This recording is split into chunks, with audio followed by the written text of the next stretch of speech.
ऐसा होता है कि बहुत छोटी-छोटी बातों पर इंश्योरेंस कंपनीज़ आपका क्लेम रिजेक्ट कर देती है। तो ऐसे क्या प्रिंसिपल्स हैं जो कि इंश्योर्ड को खरीदते टाइम ध्यान रखने चाहिए ताकि वो गलती ना कर सकें? देखिए क्या होता है कि इंश्योरेंस कंपनी जब भी किसी इंश्योरेंस पॉलिसी को बेचती है तो वो हमेशा इंश्योरेंस किसी एक सर्टेन सेट ऑफ प्रिंसिपल्स पे काम करती है। जैसे न्यूटन के लॉज होते हैं, वो चेंज नहीं हो सकते। हाँ, but over a period of time उनमें कोई मॉडिफिकेशंस आ सकती हैं। वैसे ही इंश्योरेंस के प्रिंसिपल्स हैं। तो पहला जो इंश्योरेंस का प्रिंसिपल है जो कि सबसे इंपॉर्टेंट है और सबसे ज़्यादा क्लेम इसी वजह से रिजेक्ट होते हैं, वो है utmost good faith. Utmost good faith को समझना इस तरीके से ज़रूरी है कि ये पूरे प्रिंसिपल ऑफ इंश्योरेंस मतलब इंश्योरेंस के कॉन्ट्रैक्ट का बेसिस है।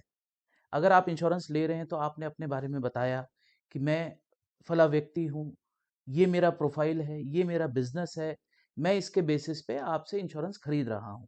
अभी एक रिसेंटली एक केस में किसी इंश्योरेंस कंपनी को बताया गया कि यहाँ पर एक दुकान खोली जाएगी और बाद में उस प्रॉपर्टी के ऊपर उन लोगों ने फ्लैट बना के रेंट पे दे दिए। तो अब जब ऐसा किया और बाद में लॉस हो गया, तो इंश्योरेंस कंपनी से आप कैसे एक्सपेक्ट कर सकते हो कि वो आपको क्लेम देंगे? आपने उनको गलत बताया तो इंश्योरेंस कंपनी आपको क्लेम नहीं देगा क्योंकि अब कोई भी ये पूछ सकता है कि साहब ऐसा क्यों होता है? हुँ, हुँ, हुँ, आप बेसिक रीज़न समझिए कि इंश्योरेंस जब भी बेची जाती है, उस इंश्योरेंस को बेचते समय एक बहुत लंबी-चौड़ी कैलकुलेशन होती है। हुँ, यहाँ पर एक पूरे डिपार्टमेंट्स हैं, 100-100 लोग उस इंश्योरेंस की कैलकुलेशन करते हैं। तो वो जब इंश्योरेंस की कैलकुलेशन करते हैं, उसमें बहुत सारी बातों का ध्यान रखा जाता है कि ये जो ड्राइवर ये गाड़ी चला रहा है, कहीं इसकी कोई शराब पीने की हिस्ट्री तो नहीं है, हुँ, ही इज़ अल्कोहलिक और नॉट, कहीं इसकी इंश्योरेंस लेते समय कहीं ऐसा तो नहीं है कि ये बहुत सारे एक्सीडेंट्स करता हो, हुँ, हुँ, हुँ, तो इंश्योरेंस कंपनी आपसे प्रीमियम ज़्यादा चार्ज करेगी ना। हुँ, हुँ, हुँ, हुँ, अब ऐसे में आप अगर अपने एजेंट पे डिपेंडेंट हैं कि वो आपका प्रपोजल फॉर्म भर के दे रहा है या आपने अपनी गलती से कोई भी इंफॉर्मेशन छुपाई है, तो इंश्योरेंस का क्लेम का रिजेक्ट होना बहुत लाजमी है। तो इसीलिए अटमोस्ट गुड फेथ मतलब संपूर्ण विश्वास, आप संपूर्ण विश्वास उनको दिलाइए कि आप जो भी इंफॉर्मेशन दे रहे हैं वो बिल्कुल सही है। इस इंफॉर्मेशन को कहीं किसी भी तरीके से छुपाया दबाया या गलत तरीके से प्रेजेंट नहीं किया गया है।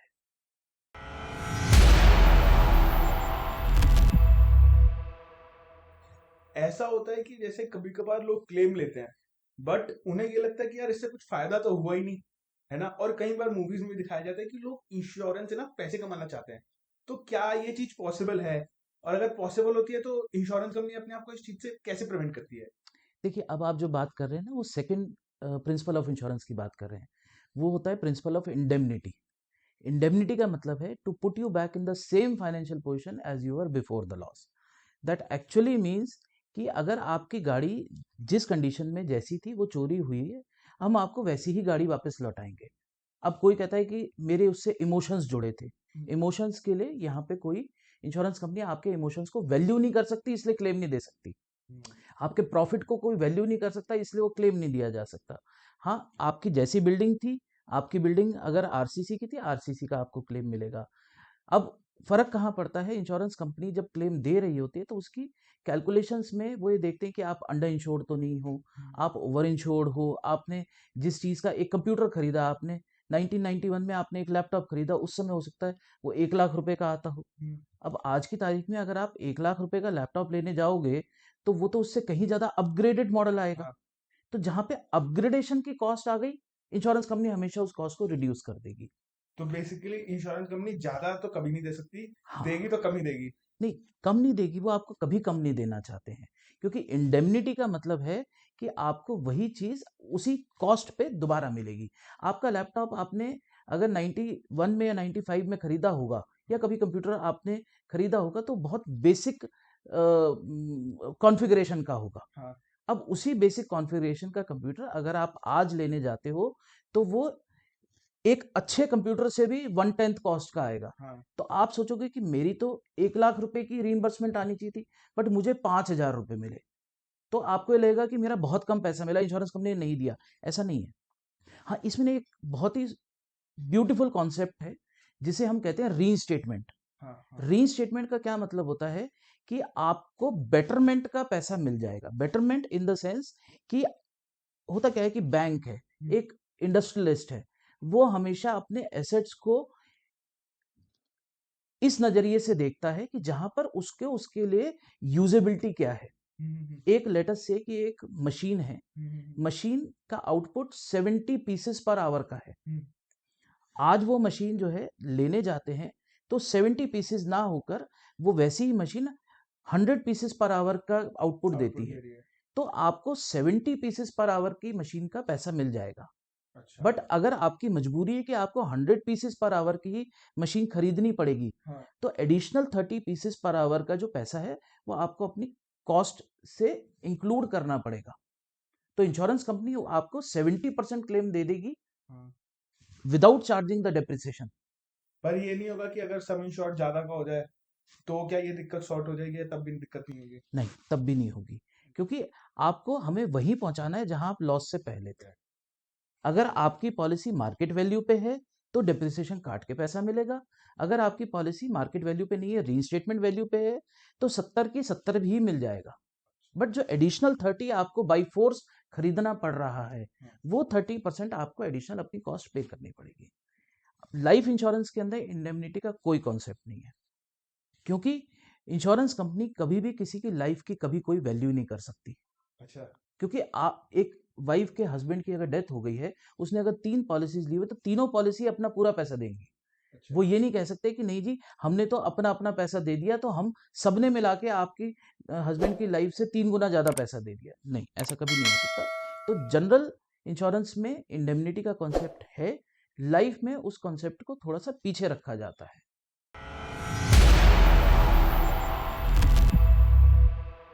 मेरे घर में एक बाइक है, वो चोरी हो गई।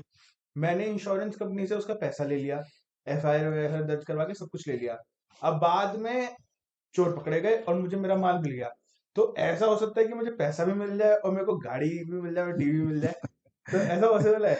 नहीं, ऐसे में इंश्योरेंस का तीसरा प्रिंसिपल जो कि प्रिंसिपल ऑफ सब्रोगेशन कहलाता है, हाँ। वो एक्टिवेट हो जाता है।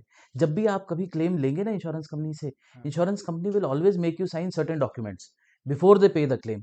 दे are legal documents, they are your affidavits, they are your indemnity bonds, they are your delivery of subrogation rights. Subrogation क्या चीज होती है कि आप अपने रिकवरी के राइट्स इंश्योरेंस कंपनी को ट्रांसफर कर देते हो। आपकी बाइक चोरी हो गई, कल को बाइक रिकवर हो जाती है, तो आप तो बाइक का पूरा पैसा ले चुके हो। तो इंश्योरेंस कंपनी ने आपसे पहले ही एक सब्रोगेशन डॉक्यूमेंट साइन करा के रखा हुआ है कि वो पुलिस स्टेशन जाएंगे, कोर्ट में जाके उसकी एप्लीकेशन लगाएंगे, वो बाइक अपने एक्सपेंस पर वहां से उठा के लाएंगे, उसको सेल करें, ऑक्शन करें, कहीं अपने माल खाने में जमा कर लें। All that happens under principle of subrogation. This very handsomely happens.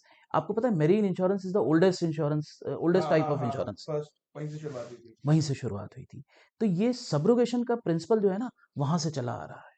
क्योंकि जब आप एज ए फैक्ट्री ओनर हाँ। अपना मटेरियल एक ट्रक ओनर को दे देते हो हाँ। कि आप दिल्ली से बॉम्बे ले जाओ, और रास्ते में वो मटेरियल डैमेज कर देता है, हाँ। तो वो एक अलग कॉन्ट्रैक्ट में उसने आपको एक जीआर काट के दी है, गुड्स रिसीट दिया है कि मैं इस मटेरियल को दिल्ली से बॉम्बे पहुंचाने के लिए मैं जिम्मेदार हूँ। हाँ। अब वो जो मटेरियल आप लेके जा रहे हैं वो हाँ। रास्ते में एक्सीडेंट हो गया, हाँ। उसका वो मटेरियल डैमेज हो गया। हाँ। अब आप तो उससे पैसा नहीं मांगने जाओगे, आपने तो अपनी मेरीन इंश्योरेंस करा हाँ। रखी है। हाँ। हाँ। तो मेरीन इंश्योरेंस में जब भी इंश्योरेंस कंपनी आपको क्लेम पे करेगी, वो उस ट्रक ओनर के खिलाफ आपसे सब्रोगेशन साइन करा लेगी। अच्छा। क्योंकि इंश्योरेंस कंपनी क्लेम देने के बाद उस ट्रक ओनर के खिलाफ या उस ट्रांसपोर्ट कंपनी के अगेंस्ट जाके उस क्लेम की डिमांड करती है कि जिम्मेदारी आपकी थी हाँ। मटेरियल साफ सुथरा हाँ। हाँ। हाँ। ले जाने की और पहुंचाने की और डिलीवरी करने की, बट आपके ट्रक ड्राइवर की वजह से ये एक्सीडेंट हुआ, आपके ट्रक ड्राइवर ने मटेरियल चोरी कर लिया, तो साहब देखो जी, ये 1 लाख रुपए का नुकसान हो गया, आप हमें पैसा दो। अब ये कोर्ट कई बार डिसाइड करता है कि भाई चलो, हो सकता है इनकी गलती नहीं है, हो सकता है 5, 10, 20, 25, 50% तक इंश्योरेंस कंपनी को उससे रिकवरी भी होती है। हाँ। हाँ। तो ये वहां से सब्रोगेशन का कॉन्सेप्ट शुरू हुआ। बट आज बर्गलरी इंश्योरेंस में, मोटर व्हीकल इंश्योरेंस में, ये हर जगह चलता है। तो इस चीज को ट्रैक करा, जैसे मान लीजिए मेरी गाड़ी चोरी हुई और मैंने पुलिस थाने में से जाके वो ले ली और मैं उसे गाड़ी को चलाने में लगा, पैसे मेरे को मिल ही गए, तो क्या ये पॉसिबल है या नहीं, फिर ये? क्योंकि ये नेशनल क्राइम रिकॉर्ड ब्यूरो है, अच्छा। वो इस सारी एक्टिविटी को रिकॉर्ड करता है। जितनी एफआईआर हैं वो सारी की सारी एक जगह एक्यूमुलेट होती हैं क्राइम रिकॉर्ड ब्यूरो में। अच्छा। दिल्ली में उसका काफ़ी बड़ा सेंटर है और सारी एफआईआर उसमें एक्यूमुलेट होती हैं। वहाँ पर उन गाड़ियों का एक रोस्टर बनता है कि कौन कौन सी गाड़ियाँ चोरी हो गई हैं। हाँ वो सारे के सारे पुलिस स्टेशन में अक्रॉस इंडिया हाँ हाँ वो डिलीवर होता है। तो कहीं पे कोई भी व्हीकल अगर रिकवर होता है, क्योंकि व्हीकल का नंबर चेंज करना इजी काम है, नंबर प्लेट चेंज कर दी और नंबर चेंज हो गया, हाँ हाँ पर चेसिस नंबर नहीं चेंज कर पाते हैं। हाँ हाँ हाँ तो वो लोग चेसिस नंबर से उस व्हीकल को ट्रैक करते हैं। तो आज जितना जितना टेक्नोलॉजी डेवलप हो गई है, इन सब चीज़ों की ट्रैकिंग बहुत आसान हो गई है। अब वो पुलिस स्टेशन में जब वो उसको रिकॉर्ड मिल जाएगा कि ये व्हीकल चोरी हो गया है, तो आप पहले ही पुलिस स्टेशन में as a owner before you get the claim you have हाँ already inform to the police station. हाँ ये इंश्योरेंस कंपनी इंश्योर करती है हाँ कि आप ऐसी इंटीमेशन दें कि अब आज के बाद से इस व्हीकल का ओनर ये इंश्योरेंस कंपनी है। अगर नहीं भी हो तो जब भी वो आरटीओ की साइट खोलेंगे हाँ हाँ हाँ। तो उनको वहां पे उस इंश्योरेंस कंपनी का नाम दिखेगा। तो आपके पास कभी भी आपकी गाड़ी वापस नहीं आने वाली। वो चोरी नोट हो गई, आपको क्लेम मिल गया, आप खुश रहिए। तो नोटिफिकेशन सीधा इंश्योरेंस कंपनी को हाँ जाएगा, जी, हमें नहीं आएगा। आपको नहीं आएगा।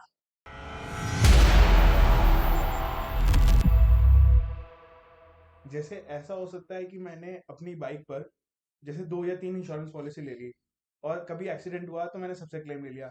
तो ऐसा पॉसिबल है? तो इससे मुझे फ़ायदा हो जाएगा अगर ऐसा होता है तो? ये बहुत लोग करते हैं, ये अकेले आपकी सोच नहीं है। हाँ, हाँ, हाँ। बट प्रिंसिपल ऑफ कंट्रीब्यूशन होता है जहां पे इंश्योरेंस कंपनी ऐसे क्लेम्स को रोकती है। अच्छा। अगर किसी भी एसेट के ऊपर, asset means any any asset which is giving you any object which is giving you some financial benefit, हुँ।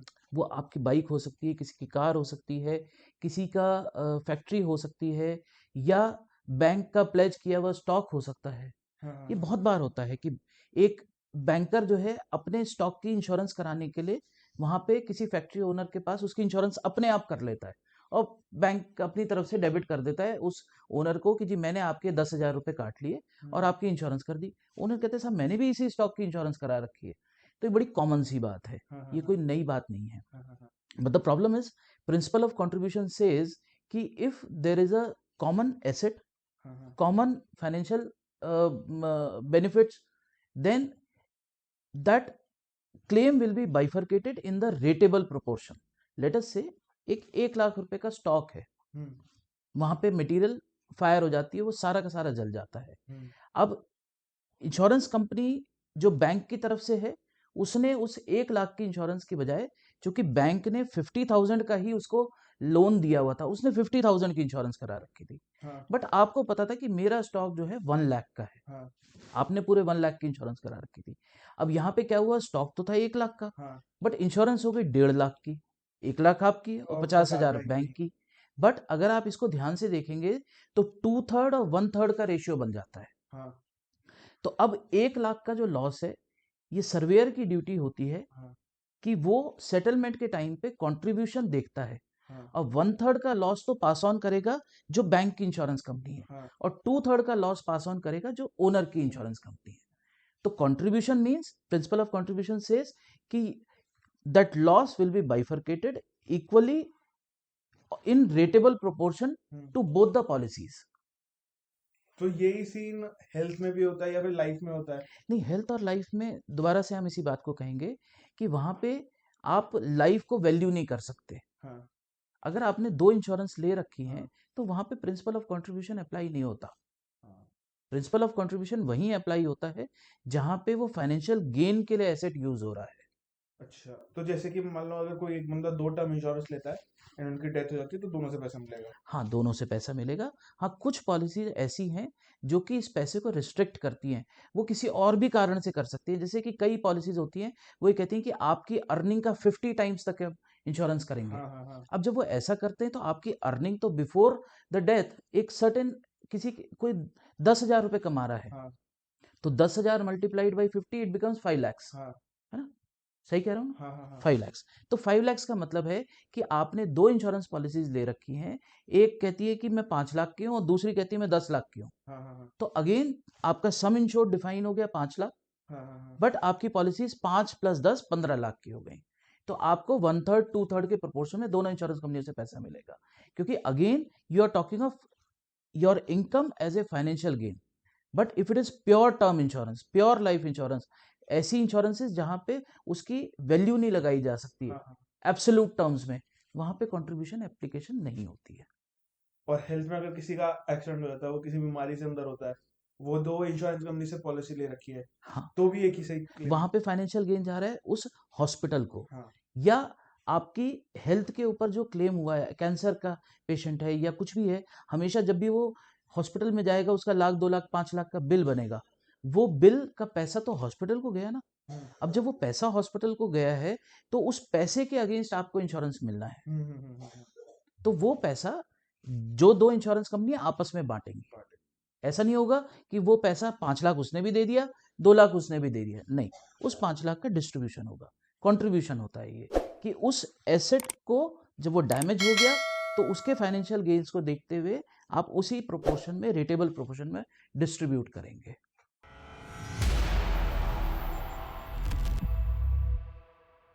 ऐसा हो सकता है क्या कि जैसे कि मान लीजिए मेरी गाड़ी है एंड मैंने उसे सेल कर दी, और बाद में वो गाड़ी जाके आगे जाके दूसरे ओनर्स की चोरी हो गई, पर मेरी अभी इंश्योरेंस पॉलिसी वैलिड है, चल रही है, टाइम पीरियड में है, तो क्या उस पॉलिसी पे या फिर उस पॉलिसी पे मैं उस गाड़ी पे क्लेम ले सकता हूँ? ये बहुत बार होता है, this happens very often because people are unaware about it.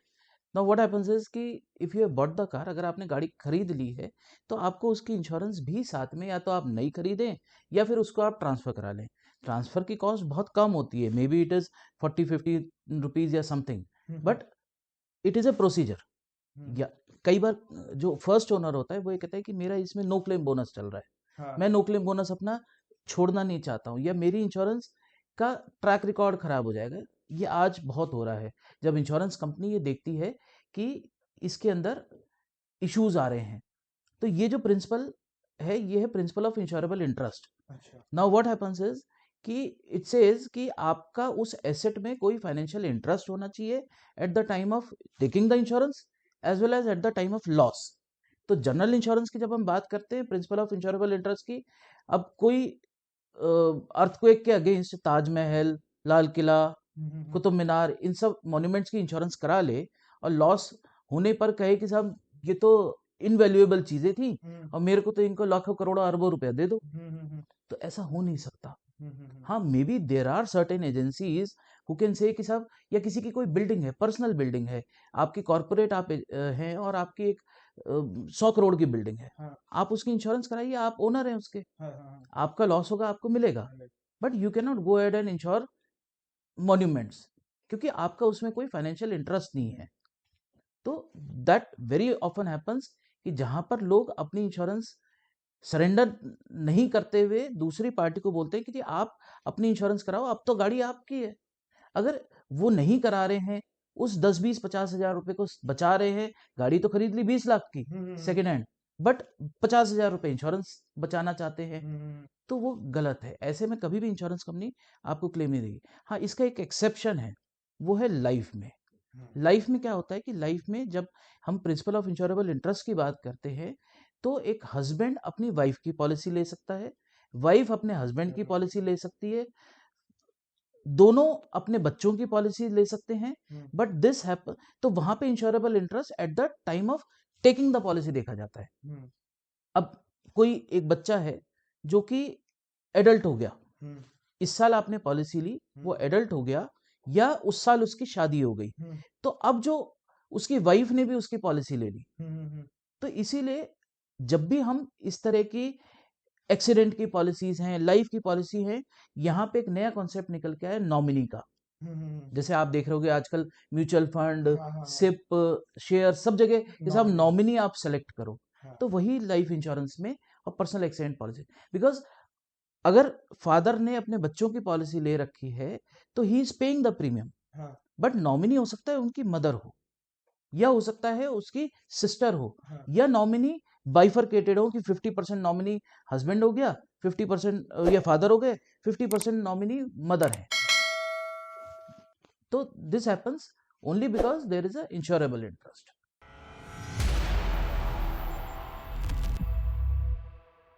अक्सर लोगों के क्लेम कुछ भी अटपटे तरीके से भी रिजेक्ट हो जाते हैं, जैसे कॉज ऑफ लॉस पे भी रिजेक्ट हो गए, उस लॉस पे उस कॉज पे जो मेरा जिस पे कंट्रोल ही नहीं था, पर तब भी वो लॉस हुआ एंड तब भी वो लोगों का क्लेम रिजेक्ट हो गया।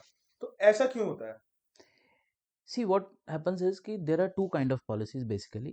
We are talking of general insurance. So general insurance में एक exclusions की पॉलिसी होती है, एक होती है inclusions की पॉलिसी। इंक्लूजन्स की पॉलिसी वो होती है जहाँ पे इंश्योरेंस कंपनी आपको जब पॉलिसी सेल कर रही है, कॉन्ट्रैक्ट बना रही है, वहाँ पे कहती है कि हम 1 2 3 4 5 6 7 8 ये 10 कॉजेज हैं। हम्म, इसका एग्जांपल है फायर पॉलिसी। फायर हम्म, पॉलिसी में फायर की वजह से क्लेम दिया जाएगा, फ्लड की वजह से दिया हम्म, जाएगा, और ऐसे बहुत सारे रीजंस होते हैं जिनकी वजह से क्लेम दिया जाएगा।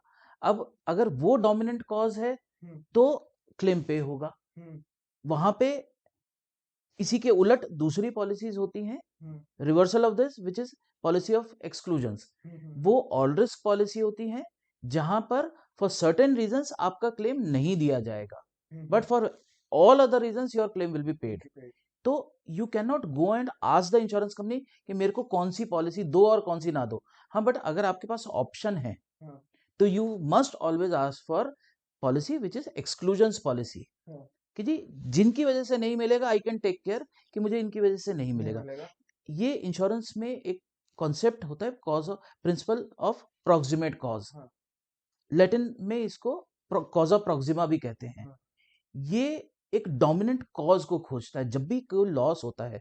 मैं आपको एग्जांपल से बताता हूं, जहां पर एक चेन ऑफ इवेंट्स चल रहे हों, वहां पे जो डोमिनेंट कॉज है ना, वही हमेशा प्रिवेल करता है। जैसे कि किसी फैक्ट्री में एक फायर हो गई। फायर के टाइम पे उन लोगों ने उस प्रेमाइसिस से बहुत सारा मटेरियल निकाल के सड़कों पे फेंकना फेंक शुरू दिया। कर दिया, क्योंकि उस समय उनकी इंटेंशन थी कि हम इस फैक्ट्री में जलते हुए माल को बचा लें, हाँ, और इफेक्टिवली उन्होंने बचा भी लिया। हाँ, अब by the end of the day जब फायर फाइटिंग खत्म हुई, उन्होंने उस मटेरियल को उठा के अंदर गैलरी के रख दिया।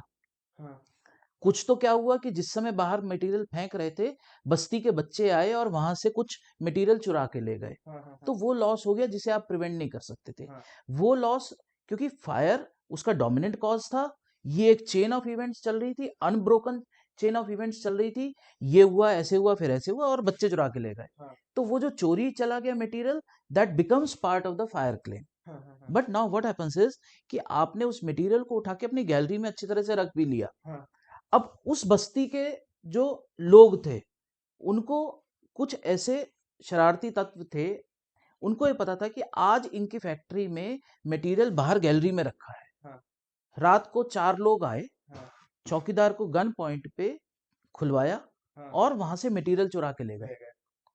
आप कहोगे कि साहब मेरा माल तो फैक्ट्री के अंदर रहता है। हाँ, तो ये एक चेन ऑफ इवेंट वहां पे ब्रेक हो गया था। आपने उस मटेरियल को अपनी फैक्ट्री में सेफ्टी के लिए रख लिया था। अब ये जो सेकंड क्लेम हुआ, ये आपकी बर्गलरी की पॉलिसी के अंदर पे होना चाहिए। अगर बर्गलरी की इंश्योरेंस है तो आपको सेकंड क्लेम मिलेगा, नहीं अगर आता। नहीं है तो नहीं मिलेगा। तो हमेशा, अब आपका शायद कंफ्यूजन क्लियर हो गया हो कि ऐसे कौन से क्लेम होते हैं जो पे होते हैं और ऐसे कौन से क्लेम होते हैं जो नहीं पे नहीं होते। होते। Number one, you have to always see कि मैं कौन सी पॉलिसी होल्ड कर रहा हूँ। Number two, you have to see कि इसका प्रोक्सीमेट कॉज क्या है।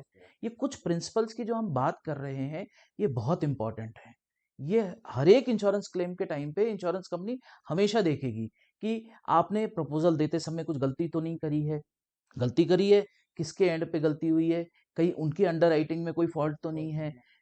अटमोस्ट गुड फेथ की जो हम बात करते हैं, कंट्रीब्यूशन की बात करते हैं, सब्रोगेशन की बात करते हैं, जहाँ पे हम इंश्योरेबल इंटरेस्ट की बात करते हैं, जहाँ पे हम यहाँ प्रॉक्सिमेट कॉज की बात करते हैं।